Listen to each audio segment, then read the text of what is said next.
Voilà, merci Monsef pour cette belle introduction.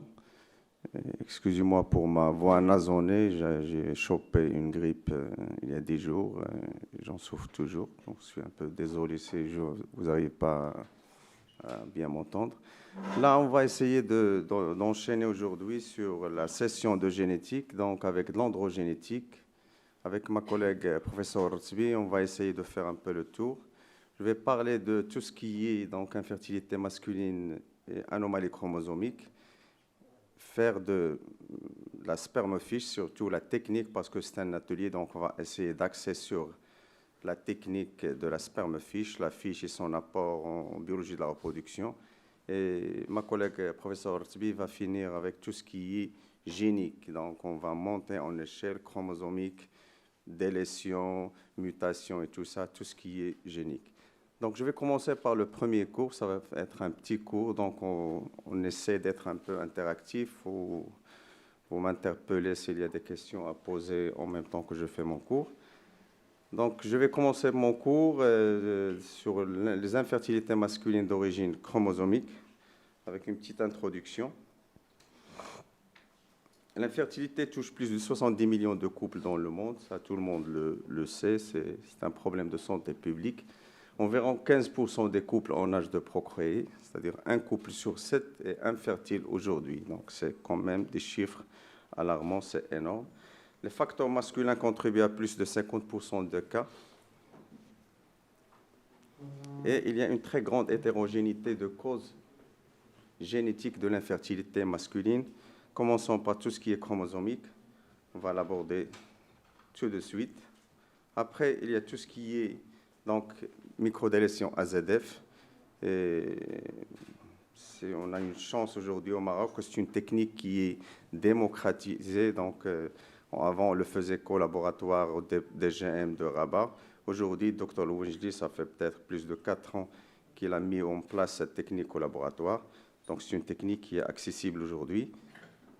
Et il y a des anomalies géniques que le professeur Rotsby va aborder tout à l'heure. Il y a aussi tout ce qui est altération épigénétique.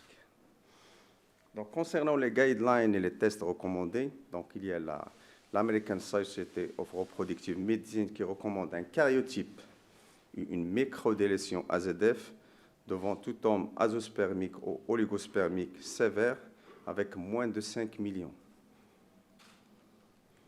Il y a aussi donc les guidelines européens qui recommandent moins de 10 millions pour tout ce qui est donc azospermie non obstructif et oligospermie sévère. Et sur chaque diapo, parce que c'est un PDF que je vais envoyer à tout le groupe, il y a des références. Donc, c'est des articles qui sont accès libre. Vous voulez rentrer en détail, il y a tout sur l'article. Donc là, c'est la dernière référence. C'est la deuxième version donc, de l'AUA et la SRM. La prévalence des anomalies génétiques est inversement corrélée au taux de spermatozoïdes, c'est-à-dire plus on tend vers l'azospermie, plus on trouve des anomalies chromosomiques. Et plus on tend vers la normospermie, plus rarement qu'on trouve des anomalies chromosomiques. Donc c'est inversement corrélé au résultat de spermocytogramme, raison pour laquelle le spermocytogramme, c'est la clé d'entrée pour tout ce qui est exploration de l'infertilité masculine. Il faut faire un spermocytogramme ou un spermogramme dans les normes. Ça, c'est très, très important. Pendant l'atelier avec Dr Louinjli, vous avez vu tout ça, donc je ne vais rien vous rajouter. Pour tout ce qui est azospermie, donc, il a été rapporté qu'environ 1% des hommes et 10% à 15% des hommes infertiles ont une azospermie. 5% des patients atteints d'oligospermie sévère et 10 à 15% des patients atteints d'azospermie ont des anomalies chromosomiques. Donc, comme j'ai dit tout à l'heure, plus on tend vers l'azospermie, plus on trouve des anomalies chromosomiques. Ça, c'est une très forte indication pour faire un karyotype chez un homme azospermique. Et pour tout ce qui est translocation chromosomique, donc qui sont des troubles structurels les plus fréquents chez l'homme, on est aux alentours de 1 sur 1000. Ce n'est pas très fréquent, mais la prévalence est 10 fois plus élevée dans la population infertile que dans la population fertile.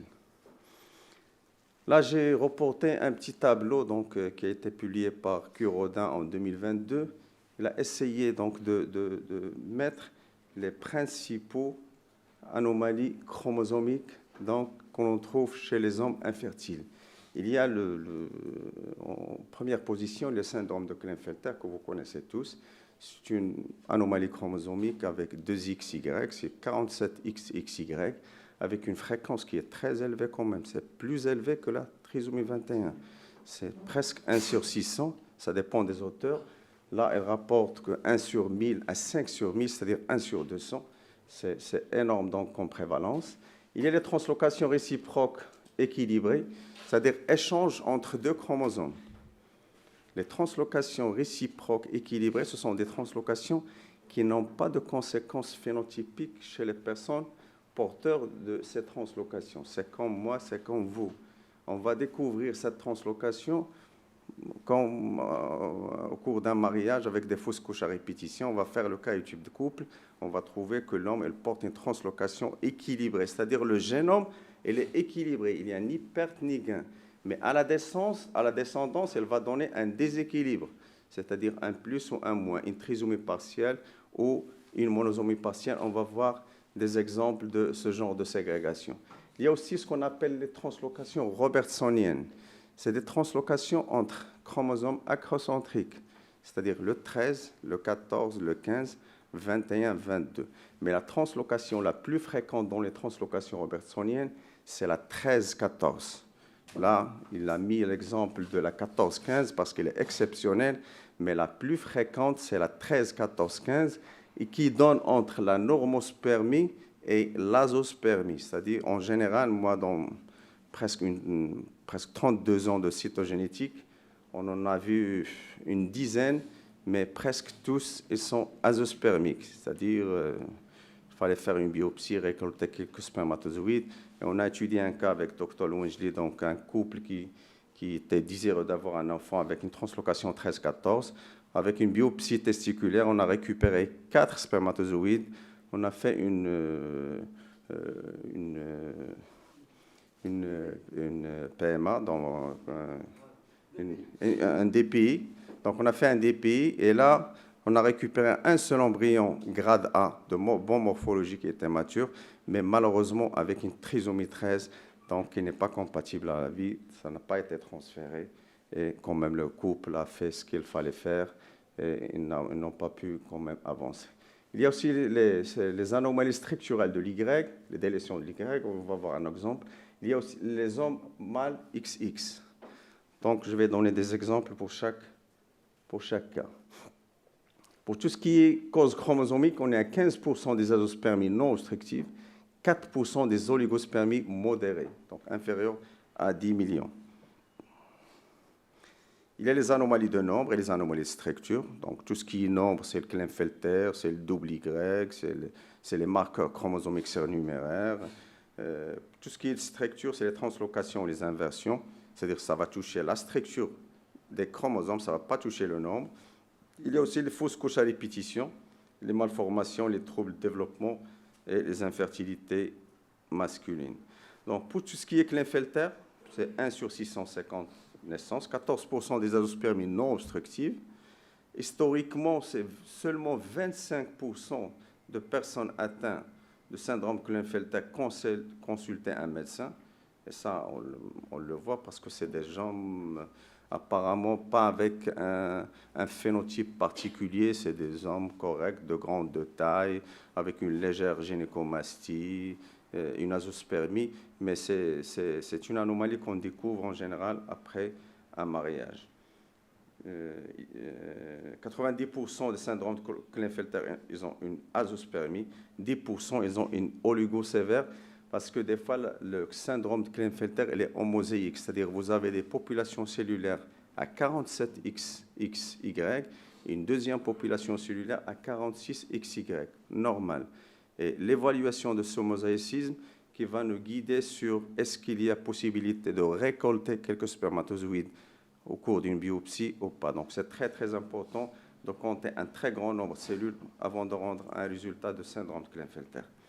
5 à 10% des patients donc, avec oligospermie sévère et azospermie, 5 à 10% de patients avec oligospermie sévère et azo respectivement. C'est-à-dire la plupart des cas, c'est des patients avec azoospermie. Les hommes XX. Vous avez une consultation, vous consultez un homme qui vient pour un bilan d'infertilité, on fait le karyotype.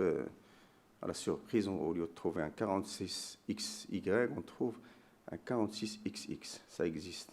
C'est un homme normal, marié, donc il n'y a pas de signes cliniques qui vont évoquer une pathologie, quelque chose comme ça. Mais là, il faut compléter avec une hybridation in situ fluorescente. Bon, quelqu'un de vous a vu avec Smaïl hier, donc la technique de fiche. On va essayer de compléter et voir est-ce que ce X il porte un SRY, un gène déterminant pour le genre masculin. Donc on va faire une fiche. Et là, comme vous voyez, vous avez un X normal et un X avec un point rouge, c'est un SRY. Donc il y a un échange dans les régions pares chez le père qui a transmis le SRY sur le X chez la descendance, chez son fils. Donc c'est un syndrome qui a été baptisé syndrome de Chapelle en 1964. Fréquence qui n'est pas très élevée, 1 sur 20 000. On n'en voit pas très très souvent, mais on trouve très souvent les hommes 46XX avec un SRY positif. C'est-à-dire qu'il faut toujours compléter l'exploration des hommes XX avec la recherche du gène SRY. Ça, c'est très, très important aussi pour le conseil génétique. Il y a les anomalies de l'Y. On a reçu un homme, 54 ans, infertile, avec une infertilité primaire, azoospermique, il n'avait pas de spermatozoïde du tout. Il était de petite de taille avec une gynécomastie droite. Quand on a fait le karyotype, c'est une mosaïque 45X, 46X plus MAR. Donc il faut chercher ce marqueur, ce que c'est, pour essayer de voir est-ce qu'il porte l'Y ou pas.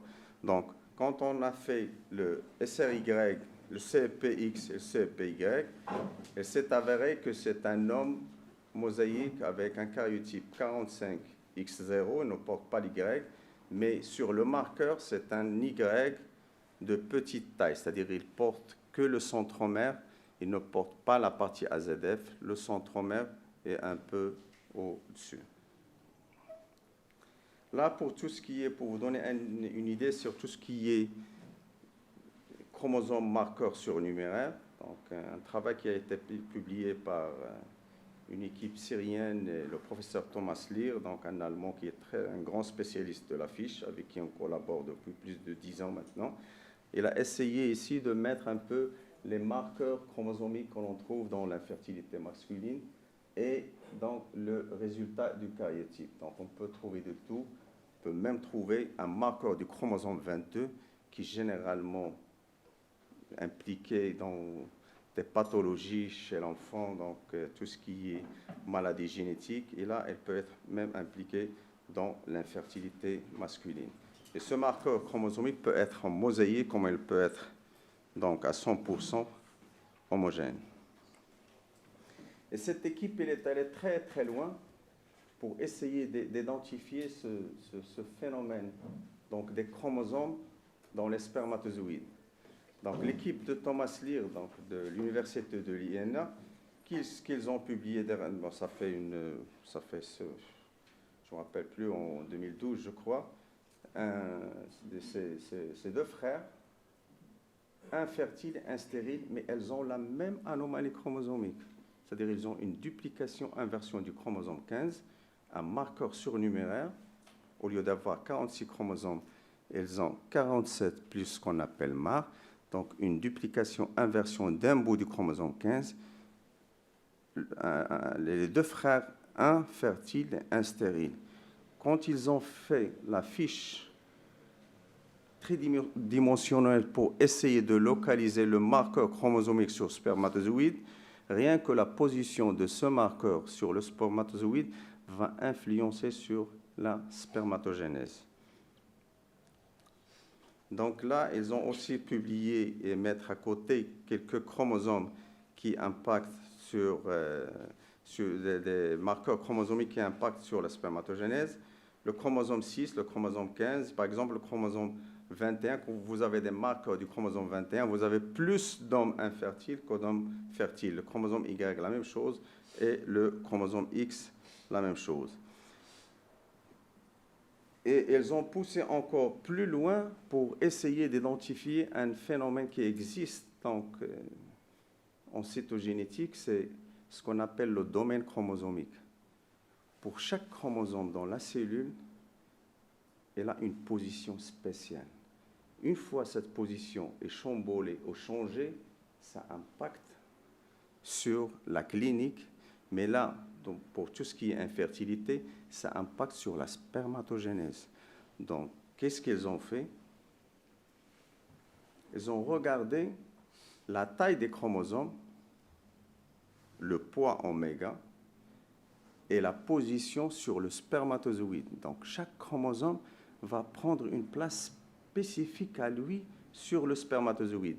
Donc, ils ont essayé de corréler les chromosomes qui vont être placés sur la périphérie et les chromosomes qui vont être placés au centre. Qu'est-ce qu'ils ont démontré finalement? Ils ont démontré finalement que les chromosomes qui sont riches en gènes, ce sont les chromosomes qui commandent. C'est le chromosome 19 et le chromosome 22. Et le chromosome 19, c'est un chromosome très riche en gènes. Il contient 24 gènes par méga. Et à chaque fois, ce chromosome change de place, il donne ou bien l'azo ou bien la tératospermie, c'est-à-dire les spermatozoïdes changent de forme. Ça, c'est extraordinaire. Donc, il n'y a que l'équipe de Thomas Lear qui peut faire ce genre de travail parce que c'est une technique de fiche très, très spécialisée. Ce n'est pas une recherche présence ou absence. C'est un jeu de fluorochrome de 5 couleurs. On va essayer de voir la position de tous les chromosomes sur les spermatozoïdes. Donc, je reviens un peu sur les translocations robertsoniennes. Comme j'ai dit, ça implique le 13, 14, 15, 21, 22. Ce qu'on trouve souvent, c'est la translocation 13-14. C'est l'anomalie la plus fréquente. 4 à 10 fois plus fréquente chez l'homme infertile. Et l'impact, bien sûr, c'est la spermatogénèse entre l'oligocévère et l'azo. Et nous, on n'a jamais vu l'oligocévère, on n'a vu que l'azospermie. Donc, c'est de très mauvais pronostics. Et là, j'ai mis un article pour les gens qui sont curieux, veulent aller pousser plus loin. C'est accès libre, donc je vais essayer de partager la présentation après. Il y a aussi la translocation 14-21. Ça, on en voit très souvent. Des fois, c'est maternel, des fois, c'est paternel. Là, l'homme qui porte cette translocation, elle est cliniquement normale, elle est fertile, il n'y a pas de souci.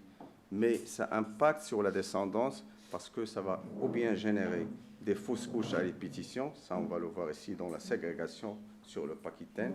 Donc ça va donner 4 formes, 3/6 avortements. Donc 50%, ça va donner des avortements, des fausses couches à répétition. Ça on le sait.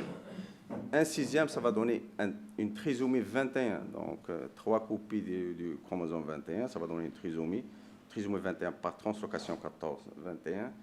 1/6, ça va donner comme le père, ça va donner un enfant avec une translocation 14-21, mais équilibré. Quand vous voyez le génome, vous avez 46 chromosomes, il n'y a ni perte ni gain. Et finalement, le 1/6, ça va être normal. Donc, vous n'avez que 1 sur 6 d'avoir un enfant normal. Mais ça, c'est théorique. Hein?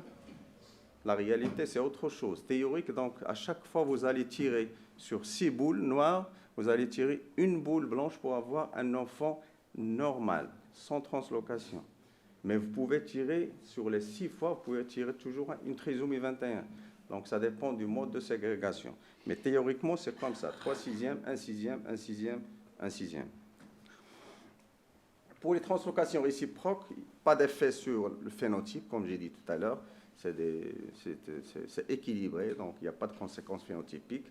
Risque de formation de gamètes déséquilibrés, c'est des translocations qu'on découvre dans les fausses couches à répétition, naissance d'un enfant mal formé par exemple, stérilité masculine ou hypofertilité, découverte fortuite, transmission sans manifestation sur plusieurs générations.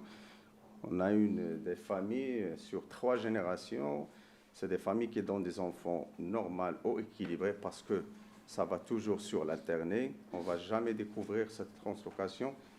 On va la découvrir après plusieurs fausses à répétition, par exemple. Oui, mon sœur. Ça, c'est très important, voilà, ce cas d'école.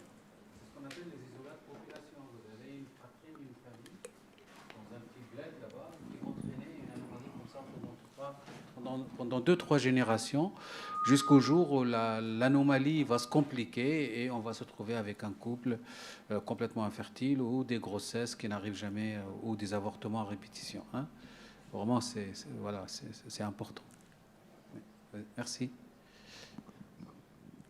Donc, pour les translocations réciproques, ce qu'il faut mettre en tête, heureusement et par chance, c'est des translocations qui virent presque souvent sur l'alterné. Donc, on est à 90% des enfants normaux ou équilibrés. Ça, c'est une chance. Les 10%, c'est l'adjacent 1 ou 2 ou 3, 1. Donc, c'est des monosomies ou des trisomies partielles générées par cette translocation qui était équilibrée chez les parents, mais chez la descendance, ça va devenir déséquilibré, mais partiellement. Ce n'est pas tout le chromosome, c'est le bout transloqué mis en question qui va être donné à la descendance. Là, je donne l'exemple d'une translocation 10-17. On va voir ça dans l'atelier de cytogénétique. On va voir comment arriver à ce résultat, à ce classement après une culture, un traitement cytologique, marquage. C'est trop lourd et ça demande beaucoup d'expertise. Donc, c'est une translocation 10-17 qui est équilibrée sans conséquences phénotypiques chez le père, mais à la descendance, j'ai donné l'exemple ici donc d'un enfant mal formé avec un retard mental qui a généré une trisomie 10Q et une monosomie 17Q. Donc ça, on le voit très bien ici, donc un chromosome 17 transloqué avec un chromosome 10. Et pour tout ce qui est translocation réciproque, on peut faire une fiche. Donc là, on s'est amusé plusieurs fois à faire de la fiche, juste pour essayer de voir ce mode de ségrégation. Est-ce que ça va ségréger vers l'alterné ou vers l'adjacent? S'il ségrège dans 90% par exemple sur l'alterné, c'est très bien, c'est de très bons pronostics. Et là, on voit très bien tous les modes. Vous avez l'alterné, donc vous avez normal et l'équilibré. Mais quand vous avez l'adjacent 1, 2 ou 3, c'est des grossesses qui ne sont pas compatibles à la vie. En général, c'est des fausses couches à répétition. Là, je reporte un excellent travail de Anne Mayer, de la clinique de Clamart. Un excellent travail, qui a colligé 144 hommes infertiles avec translocation. Elle essaie de répondre à 2 questions majeures qu'on se pose très souvent au laboratoire. Est-ce que certaines translocations sont plus directement associées aux anomalies du sperme? Et aussi, existe-t-il un seuil d'altération du sperme qui peut être pertinent pour la détection de la translocation? Donc, c'est le raisonnement à l'inverse. Donc, il a eu 144 translocations, 81 RCT, c'est-à-dire translocations équilibrées réciproques, et 63 robertsoniennes qui impliquent 13, 14, 15, 21, 22, en général entre 13, 14 et le 14, 21, c'est les plus souvent retrouvés. Et avec 105 contrôles, elle a quand même remarqué que pour tout ce qui est résultat de spermocytogramme après traitement, donc pour tout ce qui est RTC, c'est à 10 millions. Pour tout ce qui est robertsonienne, c'est à 0,7 millions. Donc, côté pronostic, on aimerait plus avoir une translocation réciproque qu'une translocation robertsonienne. Les translocations robertsoniennes impactent très négativement sur la spermatogénèse, c'est-à-dire on vire très souvent vers l'oligospermie. Là, elle a essayé de comparer sur les translocations robertsoniennes la qualité du sperme, c'est-à-dire avoir un bon sperme, un sperme normal avec les paramètres normaux du sperme. Pour tout ce qui est translocation 13-14, c'est très mauvais parce qu'on est presque 5% d'avoir un bon sperme, mais pour un sperme très mauvais, on est à plus de 60%. Et après, elle a comparé, donc par rapport à un contrôle, la translocation réciproque et les translocations robertsoniennes. Pour les translocations robertsoniennes, on est à 14% d'avoir un sperme normal, alors que pour les translocations réciproques, on est à 4 dixièmes, c'est-à-dire à 40%. Donc pour tout ce qui est pronostic, les translocations réciproques équilibrées sont de très bons pronostics par rapport aux translocations robertsoniennes. Et on est à 80, presque à plus que de 80% des porteurs des translocations robertsoniennes qui avaient donc une NPS-ASP qui nécessite une ICSI, alors que pour la translocation réciproque, on est juste à 40%. Là, je vais m'arrêter un petit peu parce que c'est un cas exceptionnel. C'est un cas qu'on va voir une fois par siècle peut-être. Ça fait 32 ans que je fais de la cytogénétique. C'est le premier cas que j'ai vu de ma vie donc, professionnelle. Une fertilité exceptionnelle. C'est un travail que j'ai publié avec le professeur Ouldim Karim, qui était résident à l'époque chez nous au DGM à Rabat. Donc un cas vraiment exceptionnel qui donne une gifle pour tout ce qui est conseil génétique, pour ne jamais dire aux gens, c'est pas possible, parce qu'il y a une théorie qui dit qu'il y a une ségrégation qui va donner une trisomie ou une monosomie, et là, c'est toujours possible.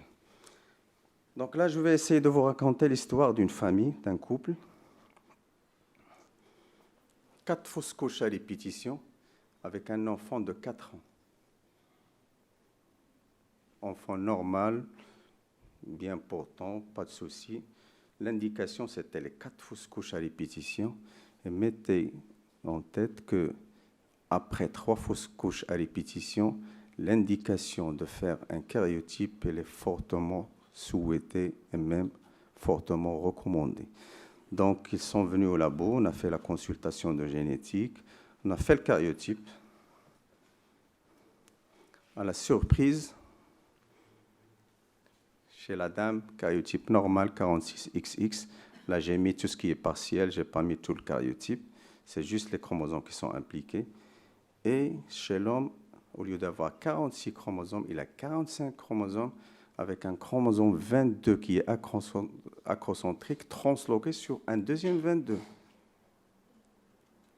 Et au conseil génétique, qu'est-ce qu'on va dire à ses parents? Donc, vous demandez à n'importe quel généticien, il va vous dire, écoutez, c'est un couple qui est condamné à ne jamais avoir des enfants.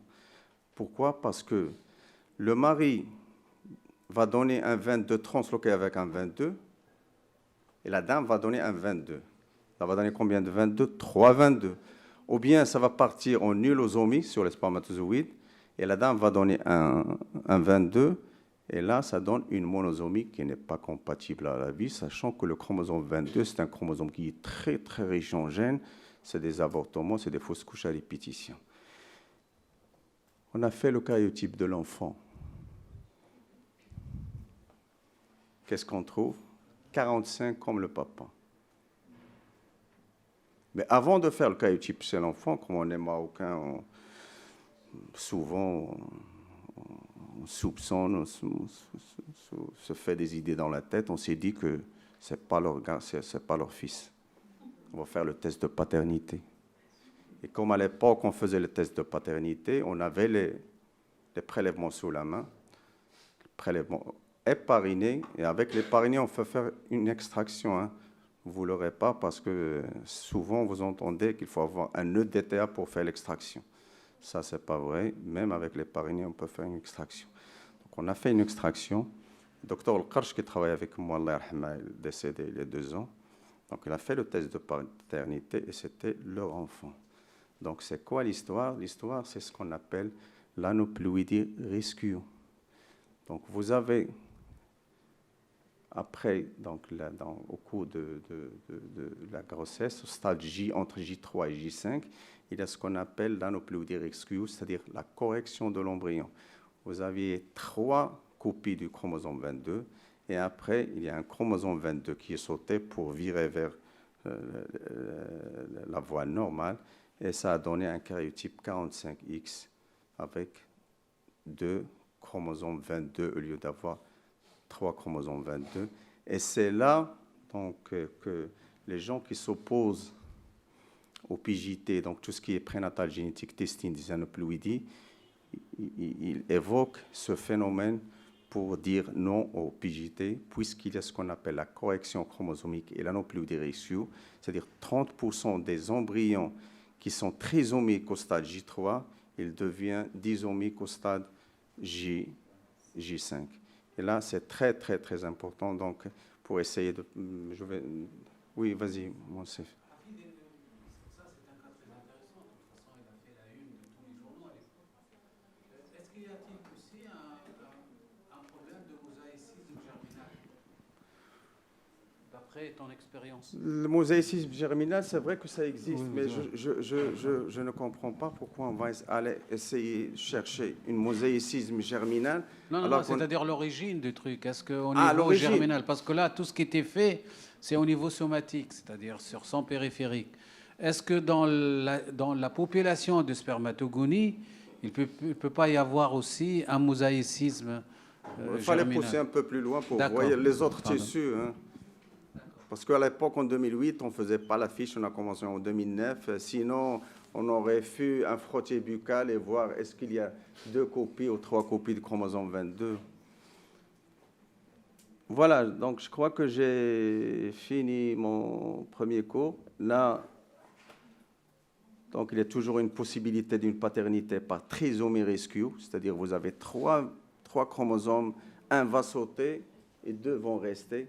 C'est la magie de Dieu. Bon, nous, à notre niveau, on n'arrive pas à comprendre comment ça se passe. Hein. Théoriquement, quand vous parlez de cette trisomie rescue,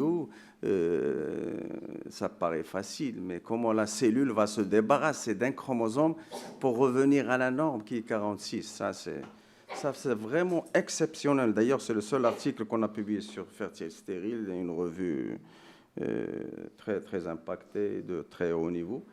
Et aussi, on a donc conclu que le chromosome 22, ce n'est pas donc un chromosome à empreinte. Parce que si c'était le chromosome 15, on va avoir le syndrome d'Angelman ou de Prader-Willi. Parce que la règle veut que la personne reçoit un chromosome paternel et un chromosome maternel. Là, c'est les 2 chromosomes qui sont paternels. Donc, le chromosome 22, nous, on a la réponse aujourd'hui. Ce n'est pas un chromosome avec une signature à empreinte. Voilà, donc c'est 2 conclusions qu'on a tirées de cet article. Et finalement, impossible is nothing, avec 2 plus 1 peut toujours avoir 2. Voilà. Donc, c'était le premier cours pour initier donc, cette séance d'androgénétique. Et si vous n'avez pas de questions, peut-être on enchaîne sur... je préfère avoir des questions comme ça. On passe à l'atelier peut-être après. Ou... Merci beaucoup. Alors, est-ce que vous avez des questions au professeur Nafi? Allez-y, ne venez pas, même si ce n'est pas la bonne question. Parce que quand on est entre collègues biologistes, les questions qui se posent, c'est des questions d'ordre technique. Moi, je reçois au laboratoire une ordonnance telle, est-ce que je fais ça ou je fais ça, c'est quoi l'approche? Je commence par un CAIO, une AZF. Et là, c'est le point le plus important. D'ailleurs, c'est la finalité de ce genre d'atelier, c'est de rester en contact après. Donc, vous avez nos téléphones, vous pouvez appeler quand vous voulez. Et on est accessible, donc... oui, parce que c'est comme hier, hein, il y a une collègue qui m'a posé la question, elle m'a dit, ah, 2 fois, je vois une ordonnance venant de gynéco, analyse spermogramme. Voilà, les médecins, ils n'ont pas le temps de tout écrire. Mais en fait, quand vous avez même une ordonnance où c'est marqué spermogramme, faites le spermogramme, spermocytogramme. Pareil, aujourd'hui, vous allez voir, voilà, karyotype. Donc, pareil. Donc, c'est pour ça... voilà, on a la chance, c'est-à-dire nos collègues sont là. Voilà, posez vos questions, même si vous avez des doutes sur votre question. Allez-y. Oui, s'il vous plaît. Vous présentez, s'il vous plaît, nom, prénom et...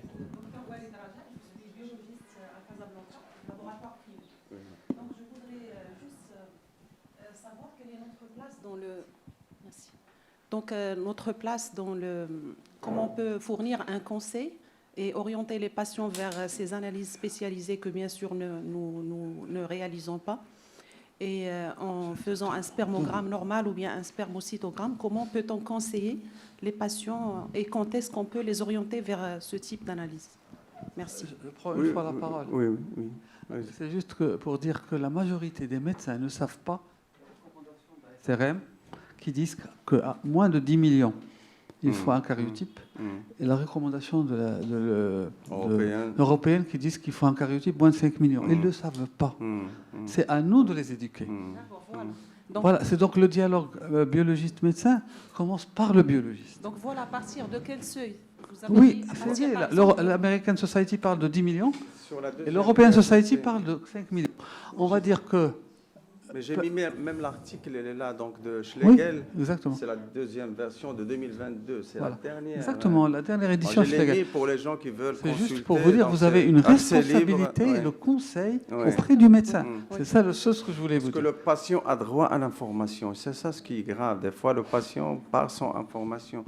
Il y a aussi une consultation de génétique, donc à Rabat. Notre professeur Ratsbi, qui est clinicienne, on en reçoit très souvent. C'est juste un appel pour dire c'est quand la consultation, c'est une consultation qui est gratuite. Donc, il n'y a pas de souci pour les oui, patients. et s'il vous Voilà. plaît, De toute façon, je vais vous dire quelque chose. Alors, encore, je peux être très directif, hein, c'est pas parce que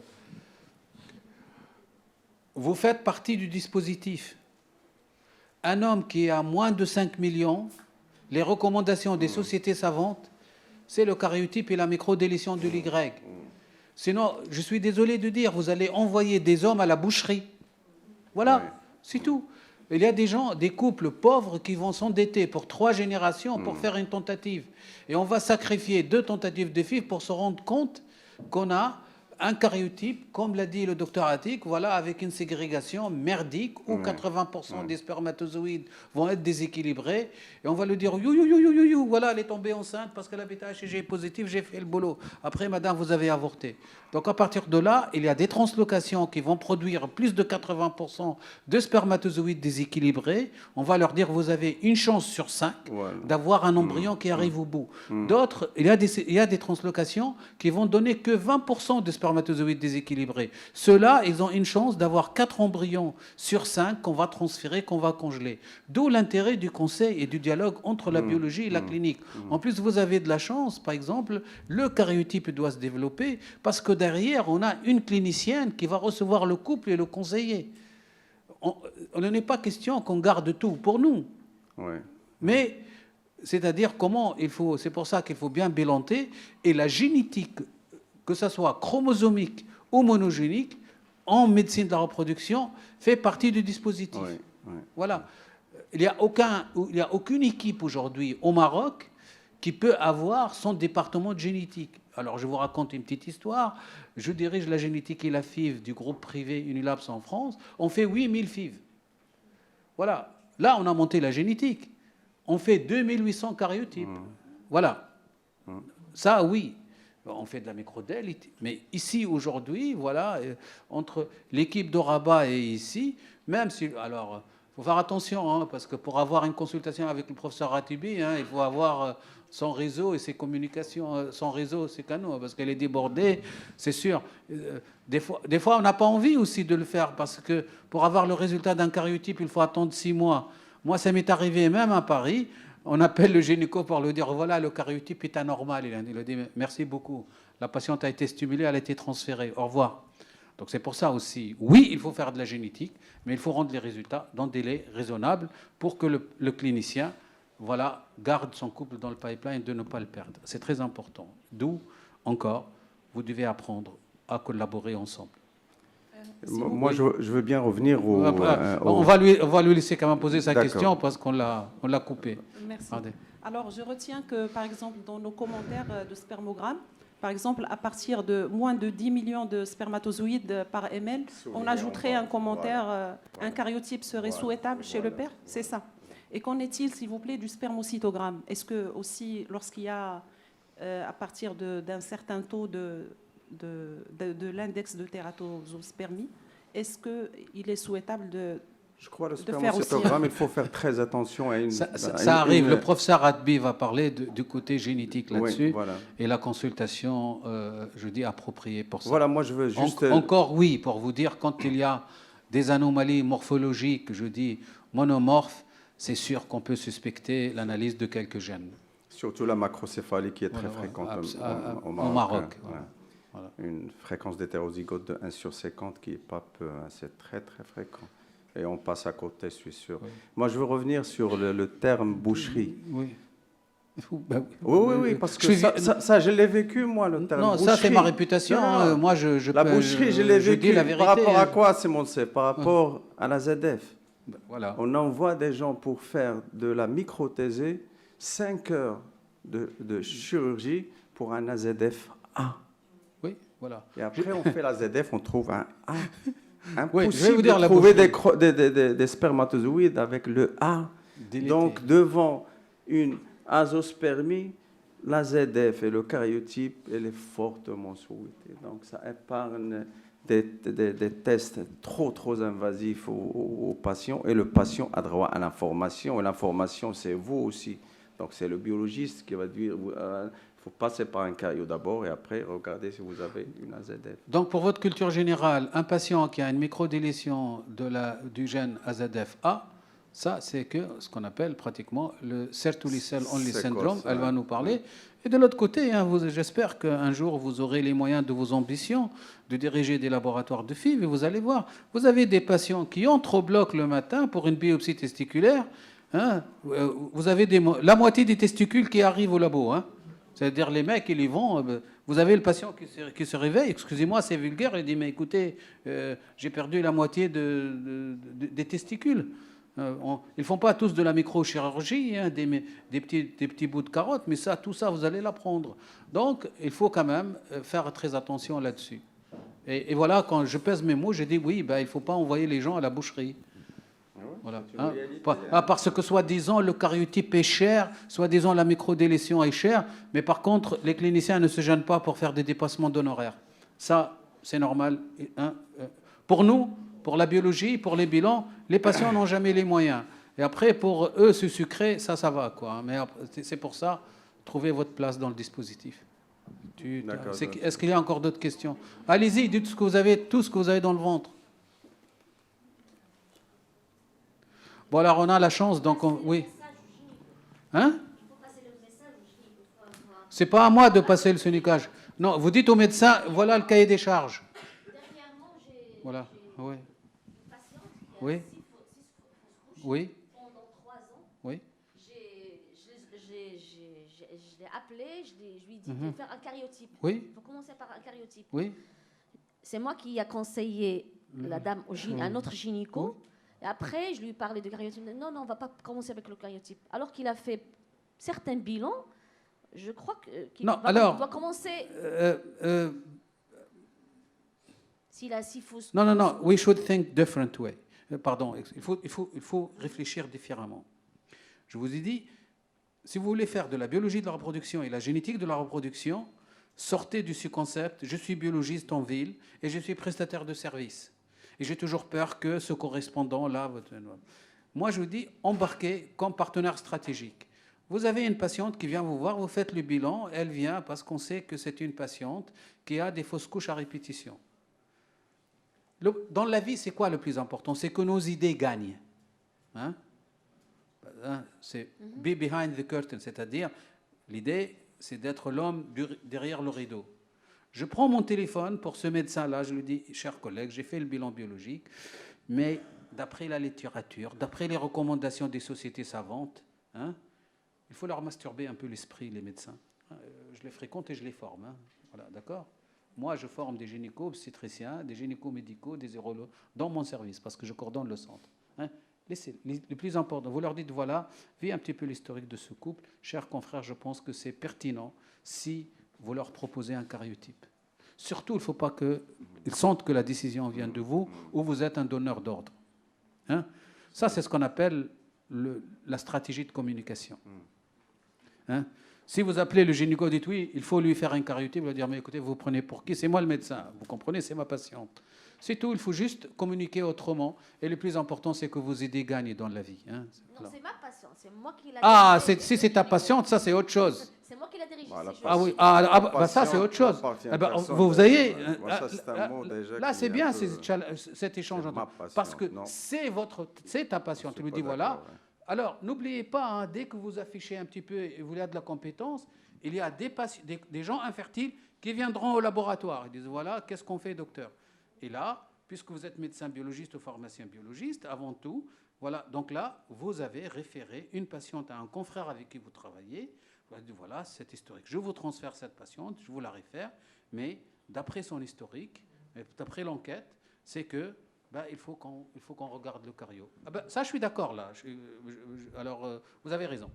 Mais l'expression « ma patiente », ça crée beaucoup de zizanie. Hein. Il ne faut jamais dire « c'est ma patiente, voilà, c'est mon patient voilà. ». Je suis d'accord avec toi. Oui, c'est pour ça. C'est là où c'est un peu... Et alors après, hein, j'espère que... Voilà. Je vous fais les confiance. souhaitables, c'est recommandé. Je vous adresse une patiente. Parce que moi, tu me bats, c'est dire « c'est ma patiente ». Oui, encore micro, là. Je me présente, docteur Amrani Ablatev, médecin biologiste privé installé. S'il vous plaît, pour les fausses couches, jusqu'à quel âge de la grossesse on peut faire demander pour les grossesses, les fausses couches tardives? Quel mois de grossesse on peut dire demander à la femme de faire le cariose? Parce qu'il y a des femmes qui font des fausses couches trop tard. Il faut surtout que ça soit une maladie abortive, c'est-à-dire, classiquement c'est trois fausses couches, mais on descend en fait, en pratique, on peut descendre jusqu'à 2. Des fois c'est carrément des morts-nés, mais ça pourrait s'expliquer par des malformations chromosomiques. Donc en fait il n'y a pas de limite, c'est juste qu'il y ait une récurrence. C'est plus souvent effectivement au cours du premier trimestre, mais ça peut être beaucoup plus tardivement. Par rapport à la littérature, on trouve plus d'anomalies dans le premier trimestre qu'après. Hein. Oui, alors, en fait, on ne veut pas trop aussi vous embrouiller, parce qu'on s'appelle qu'il y a les syndromes malformatifs et microdélétionnels. Elle va en parler. Vous avez, donc, une grossesse peut aller jusqu'à la naissance des morts-nés ou des nés vivants avec des syndromes malformatifs et microdélétionnels. Hein. Il y en a plein de syndromes. Donc, a priori, la grossesse peut s'arrêter et il y a des anomalies qui ne dépasseront pas. Alors, vous savez, quand même, quand on passe du stade embryonnaire au stade fœtal, c'est-à-dire entre la 10e et la 11e semaine, il y a des anomalies qui franchiront jamais, ça c'est ce qu'on enseigne à mes étudiants en embryologie, il y a des anomalies qui franchiront jamais le stade embryonnaire pour franchir au stade fœtal. Il y a une sélection naturelle. N'oubliez pas, ce 50% des produits de conception ne verront jamais le jour. Ouais. Tous les gens qui sont là dans cette salle, ils sont échappés à la sélection naturelle parce qu'un produit de conception sur 2 ne verra jamais le jour. Rien que sur le Turner, 99%. Voilà.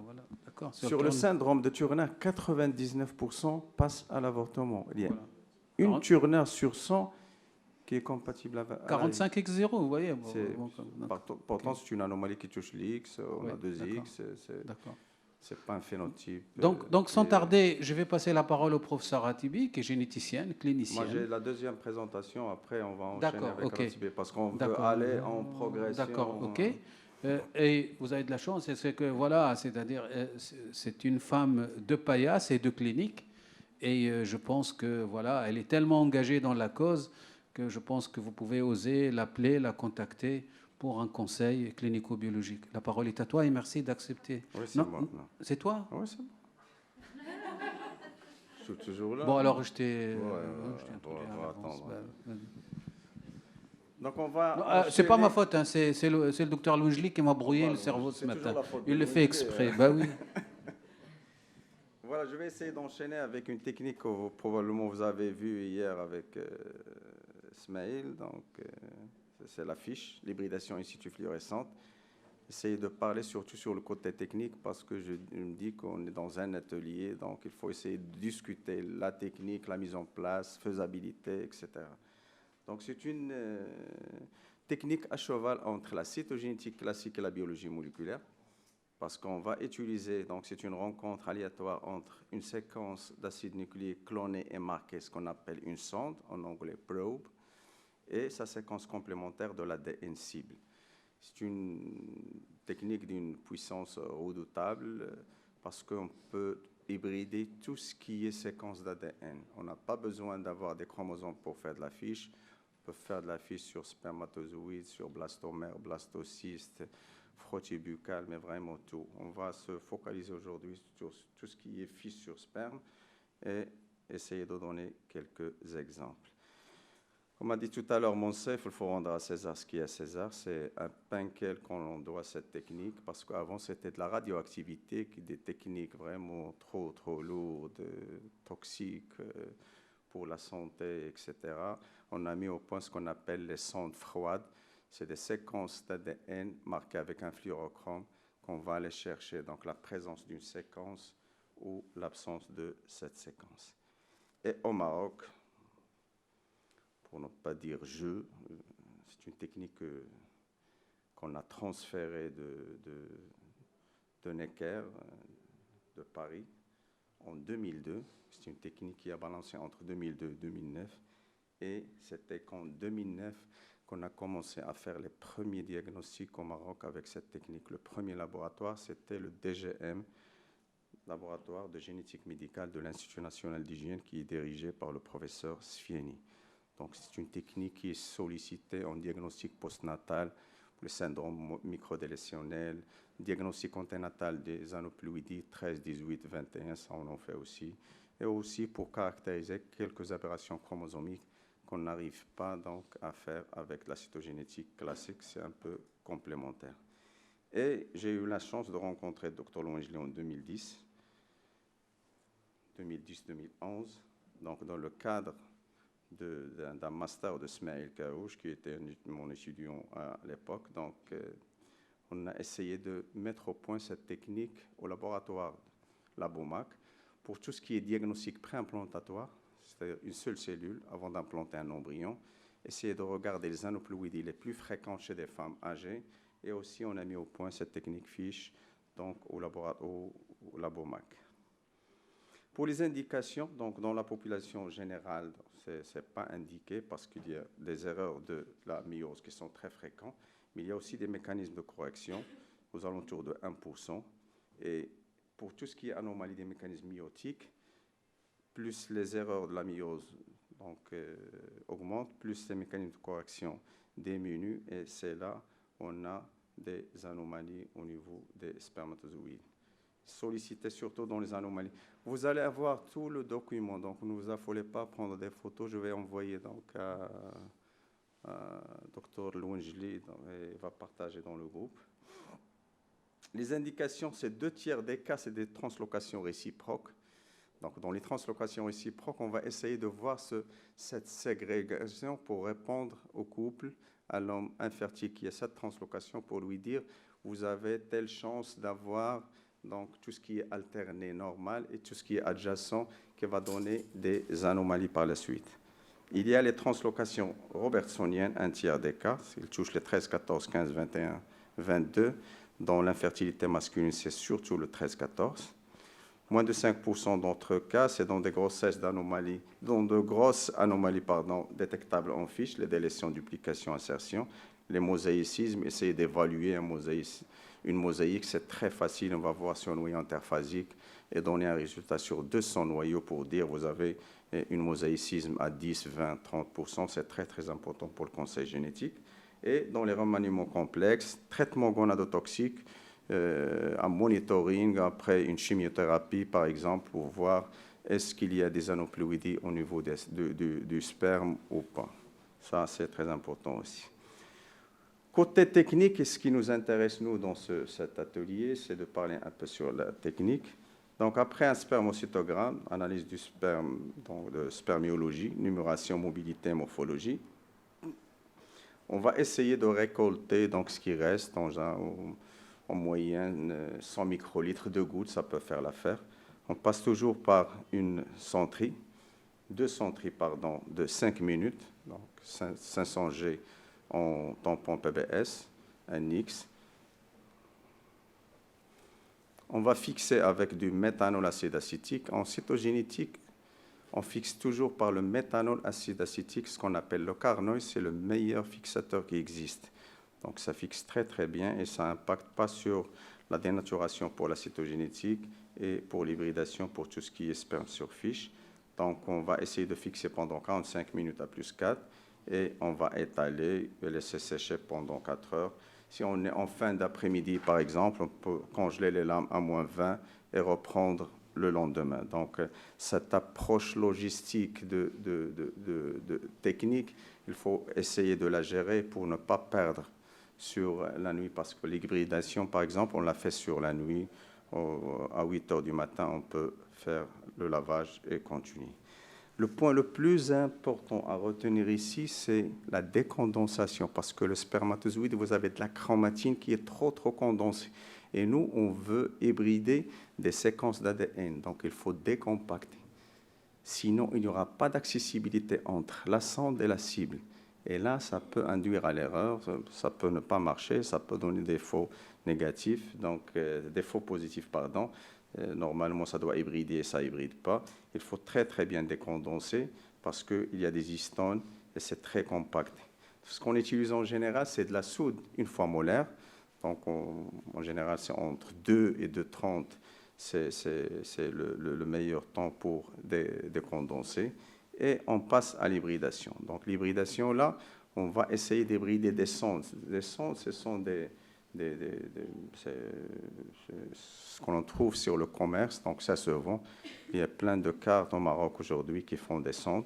Il y a les sondes Abbott, il y a Metasystem, il y a Cytocell, il y a plein de sondes. C'est des petits flacons de 20 tests, de 5 tests.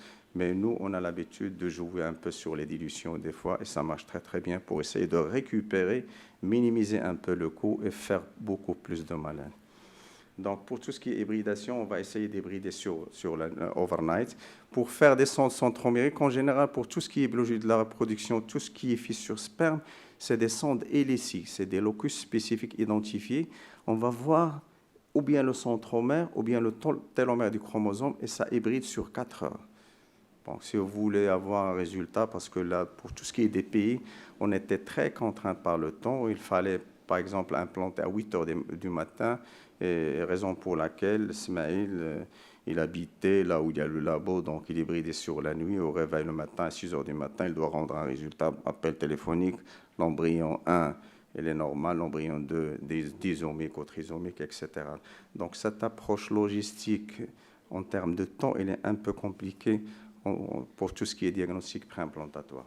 Donc, pour tout ce qui est hybridation, on peut hybrider pour les sondes centromériques.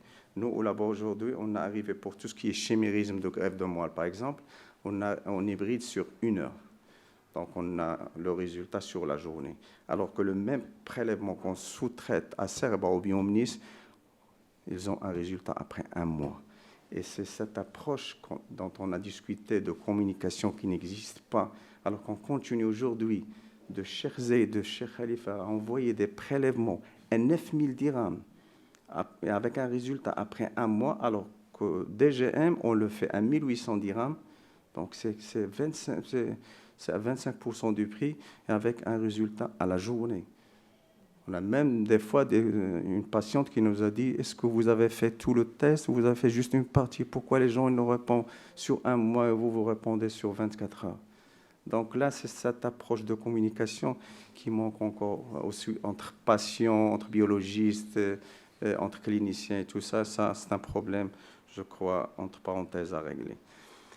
Après, on passe à ce qu'on appelle le lavage post-hybridation. Vous avez fait une hybridation, donc une séquence d'ADN complémentaire avec la cible, et on va essayer d'enlever tout ce qui s'hybride de façon non spécifique. Donc, ce qu'on appelle l'hybridation non spécifique, c'est le phénomène de l'astringence, c'est-à-dire on va augmenter la concentration en sel, diminuer la température, augmenter la température, augmentant la concentration en sel, et par ce phénomène de stringence, on va enlever tout ce qui s'hybride de façon non spécifique. Et ça, le point le plus important dans la fiche, parce qu'une hybridation non spécifique, vous allez compter, par exemple, pour une trisomie 21, pour un diagnostic prénatal, 3 spots, alors que c'est 2 spots et un bruit de fond. Donc, il faut enlever tout le bruit de fond, toutes les hybridations non spécifiques. Et là, c'est un point très, très important dans la fiche. Après, on passe au montage. On va monter avec du DAPI. Le DAPI, c'est un contre-colorant. Donc, les images que vous avez vues tout à l'heure en fiche, c'est du bleu. Le bleu, c'est le contre-colorant pour vous dire, bien, on est bien sur le noyau tel et on est sur le chromosome tel aussi. Finalement, on passe à la lecture. Il y a la lecture donc, manuelle et la lecture automatique. Là, c'est... Et il y a une comparaison qui a été faite entre la lecture manuelle et automatisée.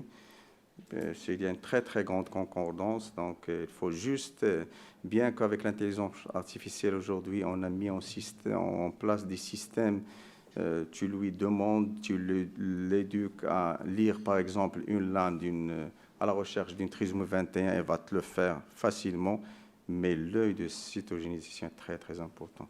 Parce que l'intelligence artificielle, des fois, elle ne fait pas la part des choses entre tout ce qui est bruit de fond et tout ce qui est hybridation spécifique. Donc, nous, ce qu'on fait, on fait les deux.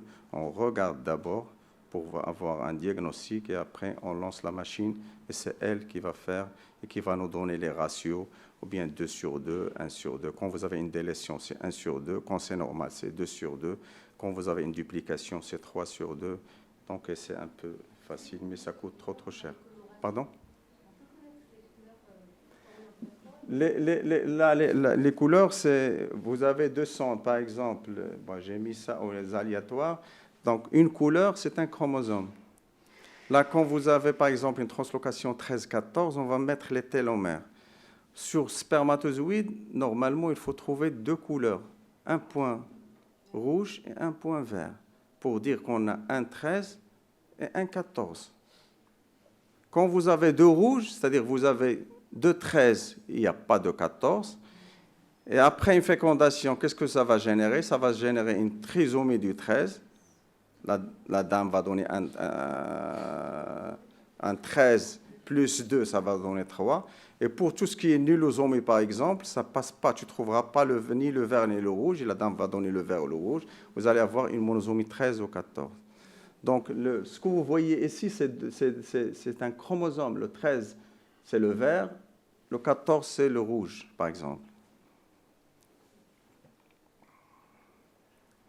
Là, c'est la feuille de route qu'on fait au labo pour essayer de voir cette disjonction, il passe comment. Sur une translocation, là, 13-14, vous avez le bleu le 13 en bleu et le 21 en rouge. Et pour tout ce qui est équilibré, normalement, vous devez trouver un point rouge, un point bleu. Là, c'est normal. Ou bien normal, ou bien alterné. Mais normal. Vous faites la différence entre le normal et alterné. Le normal, c'est quand vous avez un 13 avec un 14, comme ça. L'alterné, c'est quand vous avez un 13 collé à un 14. Mais le génome en entier, il est conservé. Mais ça va générer après sur la descendance.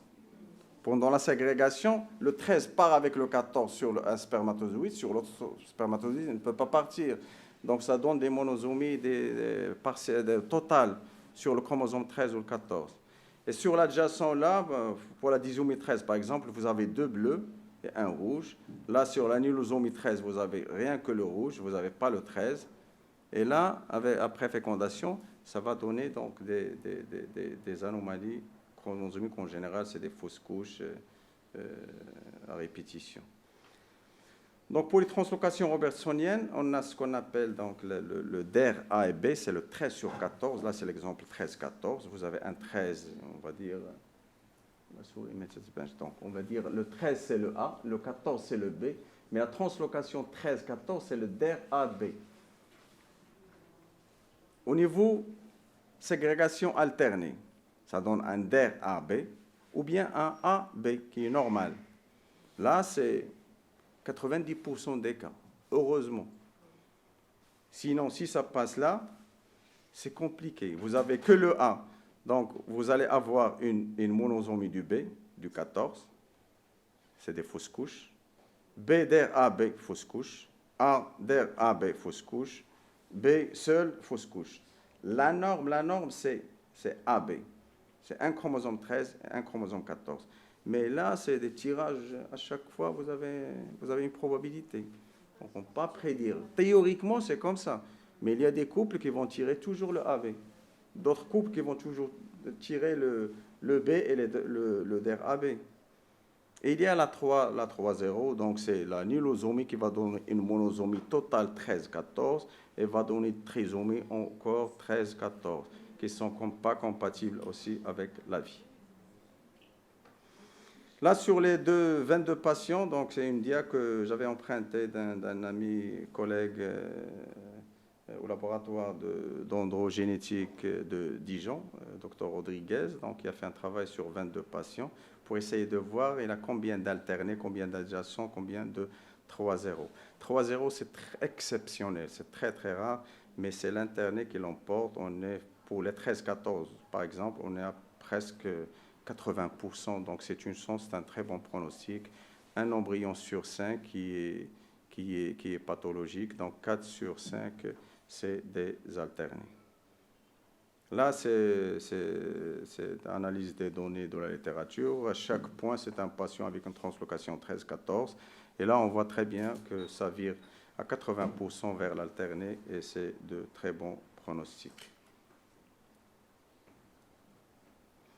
Je vais essayer de vous montrer deux cas. Donc, un cas avec une translocation complexe et un cas avec une mosaïcisme. Un couple donc, qui a consulté pour une infertilité, désire d'avoir un enfant depuis 3 ans, 2 fausses couches à répétition. Des fois, on se retrouve, on se dit qu'à partir de 3 fausses couches, il faut faire le cariotype, mais des fois, il y a des couples qui insistent. Quand le couple insiste avec une seule fausse couche à répétition, il faut faire le cariotype. Donc, c'est la demande du couple. Mais vous lui dites, rarement qu'on trouve des choses avec une seule fausse couche à répétition, ou 2, plus de 3, on en trouve très souvent. Donc, la dame, elle était tabagique, donc elle a décidé d'arrêter le tabac. L'homme, avec 1,6 million par ml, 15% de mobilité, 3% seulement de forme normale. Donc, devant une infertilité plus fausse couche à répétition et une oligo-asténotératospermie, le cariotype est indiqué. Donc, quand on a fait le cariotype, à la surprise, c'est très rare de trouver des anomalies comme ça chez des adultes bien portants, donc qui sont apparemment normales. Donc, la dame, elle est à 46XX, l'homme, elle est à 46XY, /, comme vous voyez toujours le /, c'est mosaïcisme, c'est-à-dire vous avez 2 populations cellulaires, une population normale 46XY et une population avec une trisomie 18. Normalement, la trisomie 18, c'est des enfants qui ne dépassent jamais 6 mois à la naissance. C'est des enfants très mal formés, avec plein d'anomalies, des cardiopathies. Alors que là, c'est un homme qui travaille, s'est marié, il va avoir des enfants, mais avec un mosaïcisme qui est très, très faible. Donc, qu'est-ce qu'ils ont fait après? Donc, la sperme-fiche pour essayer d'évaluer combien de chromosomes 18 sur spermatozoïdes. Est-ce qu'il y a une disomie parce que chez l'homme, quand vous avez un plus 18, donc chez l'homme, il devrait avoir des spermatozoïdes avec une disomie, c'est-à-dire 2 18 au lieu d'avoir un 18, parce que le spermatozoïde, il est haploïde. Tout le lot contient 23 chromosomes. Et là, à la surprise, c'est inférieur à 1%. C'est comme la population générale, donc la conduite à tenir, c'est une prise en charge en PMA. Et là, l'intérêt de DPI, DPN est discuté. En France, on peut faire du DPN pour ça, mais au Maroc, ça reste encore à discuter. Là, un deuxième cas, pour parler d'un remaniement complexe qui a touché quand même 3 chromosomes. Donc, un homme célibataire avec un frère qui a un problème donc, de fertilité. Donc, et quand on a fait le cariotype du frère, donc il n'est pas encore marié, qui ne veut pas encore faire des enfants, c'est juste pour voir ce qu'il y en a, on a trouvé une translocation complexe entre 3 chromosomes, entre le chromosome 2, chromosome 7 et le chromosome 11, 2P, 7Q et 11Q, donc le bras long. Là, qu'est-ce que ça va générer l'hexavalent? Ça va générer un dérivé du 11, un dérivé du 7, un dérivé du 2, avec un 2 normal, un 7 normal et un 11 normal. Donc, quand on a fait la spermofiche, il y a seulement 0,4% de gamètes, c'est-à-dire sur 1000 spermatozoïdes, seulement 4 spermatozoïdes qui sont des gamètes équilibrés. Donc là, pour la prise en charge, c'est un peu compliqué, donc il n'y a pas de prise en charge pour ce couple. Donc, ou bien laisser l'aléatoire, une fécondation qui va se passer aléatoirement, donc une grossesse normale et suivre par diagnostic prénatal. Mais sinon, il n'y a pas d'approche pour tout ce qui est translocation réciproque, équilibrée, complexe entre 3 chromosomes. Donc, pas de prise en charge. Un DPN est conseillé en cas de grossesse spontanée. Voilà, donc c'est pour ne pas trop tarder, c'est tout ce que j'ai à dire par rapport à la technique fiche. Peut-être on peut discuter sur la technique si vous avez besoin du protocole. On est accessible aussi pour tout ce qui est atelier de classement des chromosomes. Je ne sais pas comment on va essayer de procéder. Ça va être un peu compliqué pour faire passer tout le monde pour classer des chromosomes sur la station semi-automatique des chromosomes. Donc on va essayer de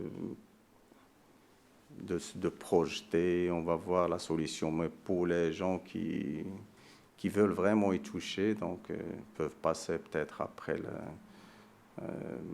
au début d'après-midi, on peut trouver un petit créneau horaire pour vous montrer la lourdeur quand même de faire un karyotype. C'est de l'expertise qui demande beaucoup de temps et qui demande surtout un staff. On ne donne jamais un résultat à une seule personne, raison pour laquelle c'est trop compliqué de le mettre en place dans un laboratoire privé.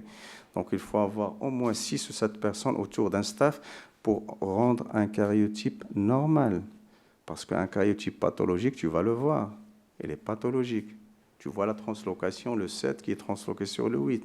Mais un karyotype normal, alors qu'il est anormal, tu vas le rendre normal, ça, c'est du contre-expertise,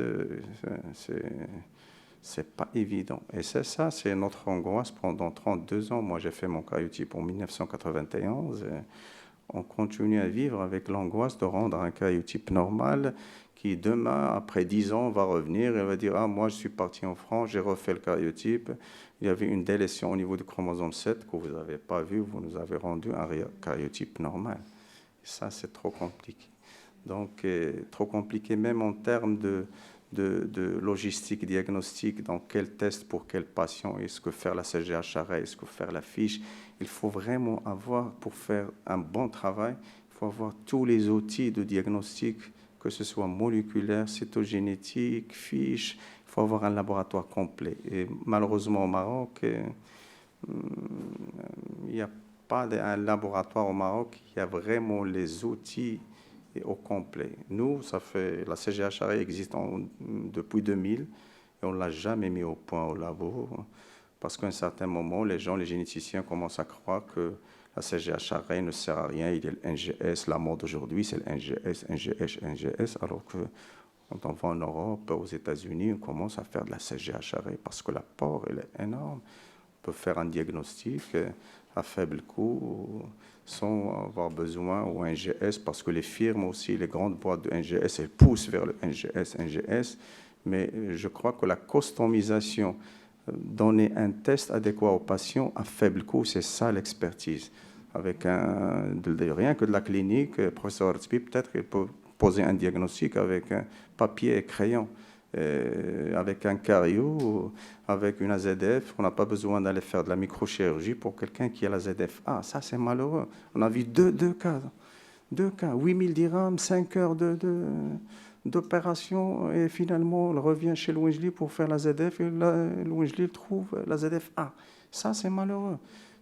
Donc, comme je dis toujours, ça passe toujours, d'ailleurs par la communication. Et je félicite Dr Louinjli d'avoir initié de faire ces ateliers, parce que ça crée un peu de la force, ça crée de l'union entre biologistes, généticiens, gynéco, embryologistes, étudiants, résidents et tout ça. Et c'est ça ce qui fait notre force. On n'est pas loin des Européens, des Américains. On a vraiment tous les outils pour bien travailler. Et ça, on l'a vécu aussi dans le Covid. Touzani, il est là, donc il a vécu l'expérience avec nous. On peut vraiment faire de l'exploit et de l'expertise purement marocain. On n'a pas besoin de formation ni à l'étranger, ni de faire d'expertise. Comme j'ai dit tout à l'heure, au jour d'aujourd'hui, on fait du chimérisme à 9000 dirhams. Alors qu'on peut le faire à 1800 dirhams et rendre un résultat sur la journée, ça fait mal. Pour des gens qui